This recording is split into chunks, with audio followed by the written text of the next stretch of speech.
এই সরকার 5 মাস সময় পাবে কিনা এটা নিয়ে তো ভয় লাগছে এখন। কারণ 3 মাস যেতে না যেতেই যেই সরকারের প্রধানকে ভুয়া ভুয়া শুনে গাড়িতে গিয়ে লুকাতে হয়, সেই সরকার আর কয় মাস চলতে পারবে এই দেশে? এটা তো একটা প্রশ্ন। বাংলাদেশে হামে 500-র উপরে শিশু মারা গেছে। বাংলাদেশে তেলের জন্য কয়েকদিন আগেও হাহাকার হয়েছে, দাম বাড়ানোর সাথে সাথে লাইন উবে গেছে। অ্যাজ ইফ তারা তো সরকার তো বলেছে তেলের মজুদ আছে, মজুদ যদি থাকে তাহলে লাইন কেন হলো সেটা যেমন জবাব নাই, আর যদি মজুদ না থেকে থাকে তাহলে দাম বাড়ানোর সাথে সাথে লাইন কোথায় চলে গেল সেটাও তেমন জবাব নাই। এই প্রশ্নগুলো তুলবার মতন, শক্তভাবে তুলবার মতন, মিউ মিউ করে না, শক্তভাবে তুলবার মতন আমি এনসিপির 2-1 ছাড়া আর কাউকে পেলাম না। আচ্ছা, 3 হলো বিদ্যুতের দাম। সরকার ক্ষমতায় আসতে না আসতেই আবার বাড়ছে বিদ্যুতের দাম। তেলের দাম আর বিদ্যুতের দাম যখন বাড়ে তখন আপনি মনে রাখবেন করলা, বেগুন, ঝিঙ্গা, পটল সবকিছুর দাম বাড়বে, সবকিছুর দাম বাড়বে। আপনি বাজারে যান, আমরা তো কারওয়ান বাজারের মধ্যে বসে আছি, গিয়ে পিছনে খবর নেন 100 টাকার নিচে আপনি কোনো সবজি পান কিনা। বহু পরিবার আছে 6 মাস 1 টুকরা মুরগির মাংস খায় নাই, গরুর মাংস তো চোখেই দেখে নাই, বাদ দিলাম। তো এইরকম অবস্থায় যখন আপনি তেল আর বিদ্যুতের দাম বাড়াবেন, মধ্যবিত্তের অবস্থা কি দাঁড়ায়? আমি আপনাকে এটা সাইডলাইনে আরেকটা কথা বলি। এইবার মন্ত্রী হওয়ার পর দেখলাম প্রতিমন্ত্রীরা প্রধানমন্ত্রী গাড়ির পিছনে দৌড়ায়। মানে আমি 3টা প্রতিমন্ত্রীকে দেখছি প্রধানমন্ত্রী গাড়ির পিছনে দৌড়াতে। মানে মন্ত্রী হতে হলে যদি আত্মসম্মানবোধ বাদ দিয়ে এখানে নামতে হয়, খোদা যেন আমাকে বাংলাদেশে কোনোদিন মন্ত্রী না করে। ইন্ডিপেন্ডেন্ট এমপির সম্মান অনেক বেশি, খোদা যেন আমাকে কোনোদিন মন্ত্রী না করে, যেখানে আমাকে একজন ব্যক্তির গাড়ির পিছনে টিসিবির ট্রাকের পিছনে দৌড়ানোর মতন অভাবী মানুষের মতন আমাকে দৌড়াতে বাধ্য করে। আমি এর চেয়ে খারাপ ভাবে আর কিছু বললাম না। প্রধানমন্ত্রী তো খুব সিরিয়াস, উনি তো রামিসার বাসায় ছুটে গেলেন, ধর্ষণের শিকার এই শিশু। উনি তো এক মাসের মধ্যে বিচারের প্রতিশ্রুতি দিলেন। আবার ওখানে তাদের মন্ত্রীদের কি অবস্থা হলো যদি বলতেন একটু, এখানে কি আমরা রিঅ্যাকশন পাই? দেখুন, আমি আজকে একটা পরিসংখ্যান দেখছিলাম, গত 1 মাসে মাদ্রাসায় বলাৎকারের শিকার হয়েছে 100 শিশু। এরপরে যদি আপনি ধর্ষণের পরিসংখ্যানে আসেন, 118 জন শিশু ধর্ষণের শিকার হয়েছে, 47 জন মৃত্যুবরণ করেছে। এর মধ্যে প্রধানমন্ত্রী শুধু রামিসার বাসায় গেছেন, আমরা এটাকে সাধুবাদ জানাই। এবং উনি সেই সঙ্গে এটাও বলছেন 1 মাসের মধ্যে বিচার কার্য সম্পন্ন হবে। উনি কি বিচারক? উনি কি বিচার বিভাগ? এমনকি বিচার বিভাগ কি বলতে পারে কতদিনে ট্রায়াল কমপ্লিট হবে? আপনি বলতে পারি আমরা 1 মাসের মধ্যে বিচার চাই, আমরা কালকের মধ্যে বিচার চাই, আমরা আম জনতা আমরা বলতে পারি। কিন্তু দায়িত্বশীল পদে থেকে কেউ কি বলতে পারে 1 মাসের মধ্যে বিচার হবে? 1 2 হলো, দেখুন এই যে রামিসার বাসায় যাওয়া, এটা ভালো, ভালো, নিশ্চয়ই ভালো। কিন্তু তাহলে সেই প্রধানমন্ত্রী, সেই স্বরাষ্ট্রমন্ত্রী এবং সেই আইনমন্ত্রীকে ভুয়া ভুয়া স্লোগান দিয়ে মানুষ ধাওয়া দিল কেন? রীতিমতো ধাওয়া। কারণ আমি দেখেছি তাদেরকে কর্ডন করে কোনো মতে গাড়িতে ঢোকানো হয়েছে। কেন কেন মানুষের মধ্যে এই ক্ষুব্ধতাটা কেন? এই জবাব তো এই সরকারকে বের করতে হবে। কারণ এর আগের সরকার 15 বছর 6 মাস সময় পেয়েছে, এই সরকার 5 মাস সময় পাবে কিনা এটা নিয়ে তো ভয় লাগছে এখন। কারণ 3 মাস যেতে না যেতেই যেই সরকারের প্রধানকে ভুয়া ভুয়া শুনে গাড়িতে গিয়ে লুকাতে হয়, সেই সরকার আর কয় মাস চলতে পারবে এই দেশে? এটা তো একটা প্রশ্ন। মানুষ খুব স্মার্ট। আমি কিন্তু আপনার মতো এই প্রশ্ন অনেকে করেছি যে আগে তো প্রধানমন্ত্রীকে কখনো ট্রাফিকে আটকে থাকতে আমরা দেখি নাই, আগে তো প্রধানমন্ত্রীকে কখনো ভিকটিমের বাসায় একেবারে প্রথম চোটেই দৌড়ে যেতে দেখি নাই, আগে তো প্রধানমন্ত্রীকে কখনো প্রতি শুক্রবারই কখনো প্রতিবন্ধী শিশুর বানানো গাড়ি কিংবা কখনো কাভার্ড ভ্যান চালাতে দেখি নাই, আমরা তো কখনো আগের প্রধানমন্ত্রীকে মানে এত ক্যাজুয়াল পোশাকে দেখি নাই, স্ত্রীকে নিয়ে গাড়ি চালাতে দেখি নাই, বর্ষণ মুখর সন্ধ্যা উপভোগ করতে দেখি নাই, কিংবা স্ত্রীর হাত ধরে বৃষ্টিতে ভিজতে দেখি নাই, স্ত্রী মানে পার্টনারের হাত ধরে বৃষ্টিতে ভিজতে দেখি নাই। তাহলে এই প্রধানমন্ত্রীর উপর আপনাদের এত ক্ষুব্ধতা কেন? তাই তো আমারও সেই প্রশ্ন। মানুষ এক কথায় চট করে বলে ফেলে স্টান্টবাজি, কিন্তু আমরা ভালোই বুঝি। মানে এই বিষয়গুলোকে যে মানুষ স্টান্টবাজি হিসেবে দেখছে, এটা সম্ভবত প্রধানমন্ত্রীর চারপাশে থাকা চাটুকাররা বাদে বাকি বাংলাদেশ বুঝতে পারছে। সো এগুলো তো খুব ভয়ের ব্যাপার। সে কারণেই কিন্তু রাষ্ট্রের বড় বড় পদে যারা জানেন, বিশেষ করে আমাদের মতন দেশ, যেই দেশে অনেক নাই, যেদিকেই দেখবেন সেদিকেই নাই, খাবার নাই, মূল্যস্ফীতি, অর্থনৈতিক মন্দা, নানান রকম নাইয়ের মধ্যে আমরা বাস করি, স্বাস্থ্য সেবা নাই, শিক্ষা ভালো পরিবেশ নাই। এই নাইয়ের মধ্যে যারা প্রধান হন তাদেরকে খুব সিলেক্টিভলি, খুব মাইনিউটলি তার চারপাশের মানুষকে সিলেক্ট করতে হয়। তারা যদি চারপাশে ভুল মানুষ নিয়ে ঘোরেন, তার পরিণতি না খুব সিরিয়াস হয়। ব্যারিস্টার রুমিন, একাদশ জাতীয় সংসদে আপনার মানে এই বিষয়গুলোকে যে মানুষ স্টান্টবাজি হিসেবে দেখছে, এটা সম্ভবত প্রধানমন্ত্রীর চারপাশে থাকা চাটুকাররা বাদে বাকি বাংলাদেশ বুঝতে পারছে। সো এগুলো তো খুব ভয়ের ব্যাপার। সে কারণেই কিন্তু রাষ্ট্রের বড় বড় পদে যারা জানেন, বিশেষ করে আমাদের মতন দেশ, যেই দেশে অনেক নাই, যেদিকেই দেখবেন সেদিকেই নাই, খাবার নাই, মূল্যস্ফীতি, অর্থনৈতিক মন্দা, নানান রকম নাইয়ের মধ্যে আমরা বাস করি, স্বাস্থ্য সেবা নাই, শিক্ষা ভালো পরিবেশ নাই। এই নাইয়ের মধ্যে যারা প্রধান হন তাদেরকে খুব সিলেক্টিভলি, খুব মাইনিউটলি তার চারপাশের মানুষকে সিলেক্ট করতে হয়। তারা যদি চারপাশে ভুল মানুষ নিয়ে ঘোরেন, তার পরিণতি না খুব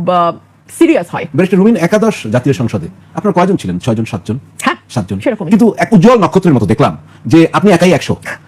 ওখানে ধরেন আওয়ামী লীগের সংসদ সদস্যরা অনেক, কিন্তু তা আমাদের চোখে পড়েনি। একজন রুমিন ফারহানা বলছেন উনি হচ্ছেন পুরোটাই সংসদ। তো আপনি তো এই ত্রয়োদশ জাতীয় সংসদ নির্বাচনে সেই বিএনপি আপনাকে তো নিল না, বা আপনি গেলেন না, যাই হোক সেই বিএনপিতে আপনি নাই, কিন্তু আপনি সেই সুযোগটা কি পাচ্ছেন? ওই সময় যে কথা বলার সুযোগ পেতেন, আপনাকে কথা বলতে দেওয়া হচ্ছে? আমি খুব দেখতে পাচ্ছি, একটু বলেন না। আমি যদি আগের পার্লামেন্টের সাথে এই পার্লামেন্টের তুলনা করি, আমি বলবো আগের পার্লামেন্ট অনেক বেশি লিবারেল ছিল, আগের পার্লামেন্ট অনেক বেশি কথা বলার সুযোগ দিয়েছে। এই পার্লামেন্টের মধ্যে অসহিষ্ণুতা আরো অনেক বেশি। আমি একটা উদাহরণ দিই। আমি যেদিন প্রথম শেখ হাসিনার পার্লামেন্টে বললাম এই সরকার অবৈধ, এবং আপনারা যারা 300 আসনে বসেছেন আপনারা বুকে হাত দিয়ে বলেন যে আপনারা জনগণের ভোটে নির্বাচিত হচ্ছে, তখন ভীষণ চেঁচামেচি হয়েছে পার্লামেন্টে, খুব জোরে জোরে চেঁচামেচি হয়েছে, কিন্তু কোনো অশালীন অঙ্গভঙ্গি হয় নাই। এই পার্লামেন্টে তারেক সাহেব উপস্থিত থাকা অবস্থায় ওনারই এক গ্রো পেছনে বসা, আমি নাম বলবো না, যিনি তার নানান অপকর্মের জন্য সময়ে সময় বিখ্যাত হয়েছেন, যার অশালীন টেলিফোন রেকর্ড হাসিনার আমলে ফাঁস হয়েছে। না, আমি যদি আগের পার্লামেন্টের সাথে এই পার্লামেন্টের তুলনা করি, আমি বলবো আগের পার্লামেন্ট অনেক বেশি লিবারেল ছিল, আগের পার্লামেন্ট অনেক বেশি কথা বলার সুযোগ দিয়েছে। এই পার্লামেন্টের মধ্যে অসহিষ্ণুতা আরো অনেক বেশি। আমি একটা উদাহরণ দিই। আমি যেদিন প্রথম শেখ হাসিনার পার্লামেন্টে বললাম এই সরকার অবৈধ, এবং আপনারা যারা 300 আসনে বসেছেন আপনারা বুকে হাত দিয়ে বলেন যে আপনারা জনগণের ভোটে নির্বাচিত হয়েছে, তখন ভীষণ চেঁচামেচি হয়েছে পার্লামেন্টে, খুব জোরে জোরে চেঁচামেচি হয়েছে, কিন্তু কোনো অশালীন অঙ্গভঙ্গি হয় নাই। এই পার্লামেন্টে তারেক সাহেব উপস্থিত থাকা অবস্থায় ওনারই এক গ্রো পেছনে বসা, আমি নাম বলবো না, যিনি তার নানান অপকর্মের জন্য সময়ে সময় বিখ্যাত হয়েছেন, যার অশালীন টেলিফোন রেকর্ড হাসিনার আমলে ফাঁস হয়েছে, সেই লোক, আমি ভদ্রলোক বলবো না, এমন বিচ্ছিরি অঙ্গভঙ্গি করেছেন যে জামাতের আমিরকে দাঁড়িয়ে সেটা প্রতিবাদ করতে হয়েছে। সো আমি মনে করি যে এই পার্লামেন্টের অসহিষ্ণুতা আগের চেয়ে বেশি। এই পার্লামেন্ট খুব মজা। হাসিনা হয়েছিল 15 বছরে, আওয়ামী লীগ অ্যারোগেন্ট হয়েছিল 15 বছরে। তারপরেও আমি আওয়ামী লীগের লোকদের সঙ্গে টকশোতে বসতাম, মন্ত্রীদের সাথে বসতাম। আমি এখনকার এমপিদের, দুদিন আগে আমি একটা ক্লিপ দেখছিলাম যেখানে একজন এমপি মঞ্জুরুল আলম পান্না ভাইকে খুব বাজেভাবে ইয়ে করে উনি উঠে গেছেন। তো আমরা তো অনেক ভয়াবহ কথা টকশোতে বলেছি। আমি তো আওয়ামী লীগের কোনো এমপিকে এত অ্যারোগেন্ট দেখি নাই, একজন দুজন ছাড়া। আমি বিএনপির মধ্যে অ্যারোগেন্স আরো অনেক বেশি দেখি। আমরা একটু দেখি আপনার কথা, ওই ক্লিপটা একটু দেখতে পারবো? যে আপনি কিন্তু কয়েকদিন আগে একটা সেমিনারে বলছেন যে আমরা দীর্ঘদিন দলীয় শাসন দেখেছি, এখনো তার ধারাবাহিকতা চলছে। একটু যদি এই ক্লিপটা দেখি তাহলে আলোচনা শুরু করতে পারি। নো, এটা না, আপনি টু দি পয়েন্ট ক্লিপ দেখান। আমরা এটা না, আমরা দীর্ঘদিন ধরে একদলীয় শাসন দেখেছি, এখনো তার ধারাবাহিকতা চলছে। আমরা আলোচনা করি এর ভিতরে ক্লিপটা আসলে ওই যে একটু দেখি। একটু দীর্ঘদিন একদলীয় শাসন দেখেছি, এখনো তার ধারাবাহিকতা চলছে। তখন বিএনপি জামাতকে খেলার মাঠের বাইরে রেখে একরকম ভাবে সংসদকে সাজানো হয়েছে, এখন আওয়ামী লীগ এবং বাম দলগুলোকে বাইরে রেখে আরেকভাবে সংসদকে চালানো হচ্ছে। আর না দেখালাম, আপনার আরো বক্তব্য আছে। কেন এরকম মনে করেছেন? মানে এই একদলীয় ব্যবস্থায় চলে গেছে। নাম্বার ওয়ান, আপনি দেখছেন একদলীয় ধারাবাহিকতা। আওয়ামী লীগের প্রসঙ্গ আবার আমাদের চলে আসবে। আওয়ামী লীগকে কিভাবে বাইরে রাখার কি ভিতরে রাখার কোনো সুযোগ ছিল কিনা সেটাও আমি জানতে চাই। এই একদলীয় ধারাবাহিকতাটা যদি আমরা বুঝতে চাইতাম আপনার কাছে। আপনি যদি 14, 18, 24-এর 3টা নির্বাচন দেখেন, একটা একদলীয় নির্বাচন, একটা মধ্যরাতের নির্বাচন, একটা দামি নির্বাচন। এর মধ্যে বিএনপি যেটাতে অংশ নিয়েছিল সেটাতেও বিএনপি মাত্র 6টি আসন পেয়েছে। সো এই নির্বাচনটি যে কোনো নির্বাচনই হয় নাই, এটা আওয়ামী লীগও জানে, আমরা সবাই কম বেশি জানি। সো ওই সংসদে যখন আমি গেলাম 18 সালে, আমার কাছে মনে হলো যে এটা তো আওয়ামী লীগ +1, মানে আওয়ামী লীগ আর জাতীয় পার্টিকে আমার আলাদা দল মনে হয় নাই, মানে আওয়ামী লীগ +1 একটা, আওয়ামী লীগ +1, এটা জাতীয় পার্টির একটা আলাদা দল। পরবর্তী ব্যাপারে জানতে চাচ্ছি। ওটার ধারাবাহিকতার পরে যখন আমরা 26-এর ইলেকশন হলো, এখানেও আপনি লক্ষ্য করে দেখবেন বিএনপি +1। মানে আপনি ধরুন 300 জনের একটা সংসদ, ট্রেড এগ্রিমেন্ট নিয়ে আলোচনার জন্য আমি একজন সদস্যকে পাই না, তাহলে এই সংসদটাকে আপনি একদলীয় বলবেন না তো কি বলবেন? 1, 2 হলো বাংলাদেশে হামে 500-র উপরে শিশু মারা গেছে। বাংলাদেশের তেলের জন্য কয়েকদিন আগেও হাহাকার হয়েছে, দাম বাড়ানোর সাথে সাথে লাইন উবে গেছে। অ্যাজ ইফ তারা তো, সরকার তো বলেছে তেলের মজুদ আছে, মজুদ যদি থাকে তাহলে লাইন কেন হলো সেটার যেমন জবাব নাই, আর যদি মজুদ না থেকে থাকে তাহলে দাম বাড়ানোর সাথে সাথে লাইন কোথায় চলে গেল সেটাও তেমন জবাব নাই। এই প্রশ্নগুলো তুলবার মতন, শক্তভাবে তুলবার মতন, মিউ করে না, শক্তভাবে তুলবার মতন আমি এনসিপির 2-1 জন ছাড়া আর কাউকে পেলাম না। আচ্ছা, 3 হলো বিদ্যুতের দাম। সরকার ক্ষমতায় আসতে না আসতেই আবার বাড়ছে বিদ্যুতের দাম। তেলের দাম আর বিদ্যুতের দাম যখন বাড়ে তখন আপনি মনে রাখবেন করলা, বেগুন, ঝিঙ্গা, পটল সবকিছুর দাম বাড়বে, সবকিছুর দাম বাড়বে। আপনি বাজারে যান, আমরা তো কারওয়ান বাজারের মধ্যেই বসে আছি, গিয়ে পিছনে খবর নেন 100 টাকার নিচে আপনি কোনো সবজি পান কিনা। বহু পরিবার আছে 6 মাস 1 টুকরা মুরগির মাংস খায় নাই, গরুর মাংস তো চোখেই দেখে নাই, বাদ দিলাম।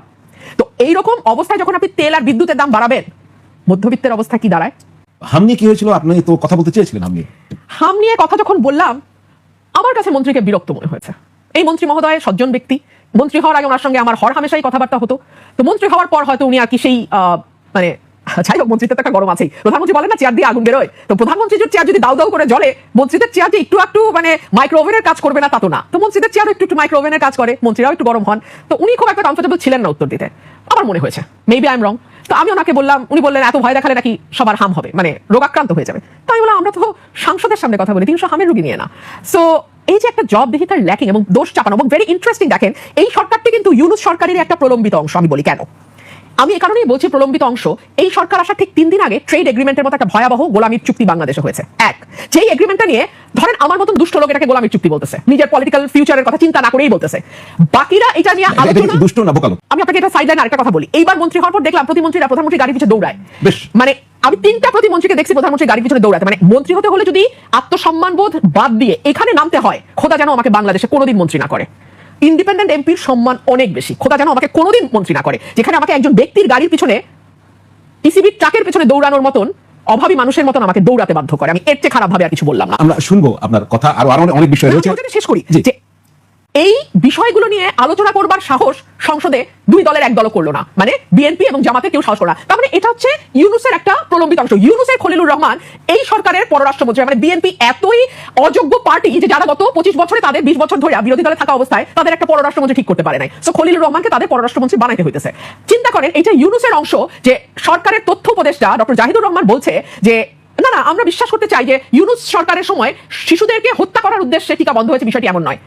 আরে বোকা, ছাগল শব্দটা নাই বললাম মিডিয়াতে, কেউ তো হত্যার উদ্দেশ্যে করে না, কিন্তু যখন তার গাফিলতি এমন পর্যায়ে যায় যেটাকে বলা হয় রেকলেসনেস আইনের ভাষায়, যে এমন পর্যায়ে রেকলেসনেস যেটা অবধারিতভাবে মৃত্যু নিয়ে আসবে অন্য মানুষের, এবং সেটা তোমার না বোঝাটা বা সেইটাকে পাত্তা না দেওয়াটা তোমার এমন রেকলেসনেস যেটার জন্য তুমি হোমিসাইডের অপরাধী হতে পারো।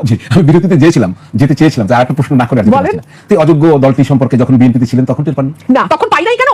তখন তো তারা ছিল মজলুম, তাদের গুম করে, তাদেরকে গিয়ে বিচার বহির্ভূতভাবে হত্যা করে, তাদের নামে হাজার হাজার মামলা হয়। তারা হ্যালো ভিউয়ার্স, কেমন আছেন সবাই? আশা করি সবাই ভালো আছেন।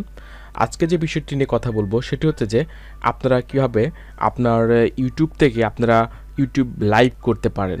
মানে এখানে আপনার যে লাইভ করব, অনেকে আছে দেখা যাচ্ছে গেমিং যে চ্যানেলগুলো আছে গেম রিভিউ বা দেখা যাচ্ছে গেম লাইভ করছেন, এবং আরও অনেকে আছেন যারা দেখা যাচ্ছে ইউটিউবে সরাসরি ক্লাস নিতে চায়, দেখা যাচ্ছে গ্রাফিক ডিজাইন বা ওয়েব ডেভেলপিং এগুলো নিয়ে ক্লাস নিতে চাচ্ছে ইউটিউবে লাইভে। সো আশা করি কীভাবে আপনি ইউটিউবে লাইভ করবেন সেটি আপনাদের সাথে আমাদের এই ছোট্ট ভিডিওতে ভালোভাবে বুঝিয়ে দিতে পারবো। আর একটি কথা বলি, সেটা হচ্ছে লাইভ করে অনেক দ্রুত আপনার সাবস্ক্রাইবার গেইন করা যায়, কারণ আসলে সরাসরি আপনার যারা ভিজিটর আছে তাদের সাথে আপনি কানেক্ট থাকতে পারেন। সো লাইভ করলে সরাসরি কি হয়, আপনার চ্যানেলটা খুব দ্রুত গ্রো করে। সো আপনার চ্যানেলটি বা নিশটি যদি লাইভ করার মতো হয়ে থাকে তো অবশ্যই আমি বলবো যে আপনারা লাইভ করবেন। আর লাইভটা আমি আজকে করবো সেটা হচ্ছে OBS দিয়ে। আপনারা অবশ্যই OBSটা আপনারা ডাউনলোড করে নেবেন। আমার কাছে যে OBSটা আছে এটি হচ্ছে ভার্সন 2.20.1। এই ভার্সনটা একদম লেটেস্ট ভার্সন, আমি এটি ডাউনলোড করে রাখছি এবং আপনারাও এটি ডাউনলোড করে নেবেন। আরেকটি কথা বলবো সেটি হচ্ছে যে লাইভের অনেক ভিডিওই অনেকে লাইভ স্ট্রিম অনেকেই করেছেন, কিন্তু 2020 সালে ইউটিউব এবং OBS এর কিছু ভার্সন আপডেট হওয়ার কারণে অনেকেই লাইভ করতে কিছু প্রবলেম ফেস করছেন। সো আমি গ্রুপে এবং আসলে পার্সোনালি অনেকে আমাকে নক করেছেন। সো সেই জন্য আমি 2020 সালে কীভাবে আপনার নতুন আপডেট ভার্সনে কীভাবে লাইভ আসতে হয় সেটি আমি আপনাদের সাথে শেয়ার করছি। সো আমাদের যেতে হবে আমাদের যে চ্যানেলটি আছে সেই চ্যানেলে। আমি জাস্ট একটা চ্যানেল দিয়ে আপনাদের দেখিয়ে দিই। এটা হচ্ছে আপনাদের স্টুডিও যে মুডটা আছে, বেটা মুড আপনারা হয়তো বা ইতিমধ্যে জানেন বা অনেকে জানেন না, সেটি হচ্ছে 2020 সালের এই জানুয়ারি মাসের লাস্টের দিক থেকে হয়তো বা ক্লাসিক যে ভার্সনটা আপনারা দেখতে পাচ্ছেন, যে এখানে যে ক্লাসিক ভার্সনটা আছে, ক্লাসিক ক্রিয়েটর স্টুডিও ক্লাসিক, এটা হয়তো বা রিমুভ করে দেবে ইউটিউব থেকে, কারণ সবাইকে বেটা ভার্সনটা ইউজ করতে হবে। সো আমি আপনাদের দেখাই দিই যে ইউটিউবে লাইভ করতে হলে কিছু রিকোয়ারমেন্ট আছে। আমি আপনাদের এখান থেকে ক্লাসিক মুডে একটু আমরা আদার্স করে দেখিয়ে দিই। আর একটি বিষয় সেটা হচ্ছে বেটা ভার্সনে এখনও কিছু কিছু ল্যাকিংস আছে, তারা হয়তো বা এই মাসের মধ্যেই তারা হয়তো বা এটা ফুলফিল করবে এবং পুরোপুরি পাবলিশ করবে।